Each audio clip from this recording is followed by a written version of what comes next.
For those of you that are like have channels and blog and do all the things outside, let me give you a tip. Here's a tip for you.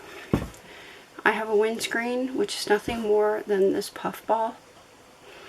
You could use a cotton ball if you wanted. Anything like puffy. This is an actual windscreen I got from Amazon for a different kind of camera that I just bought the wrong thing. And what I do is I have Scotch tape and I tape this to my camera where the microphone is.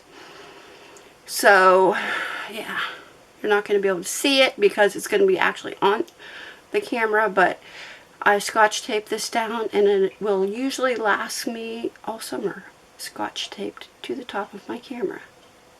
Looks weird, but it works. I really need to put my windscreen on this camera because you're not going to be able to hear me.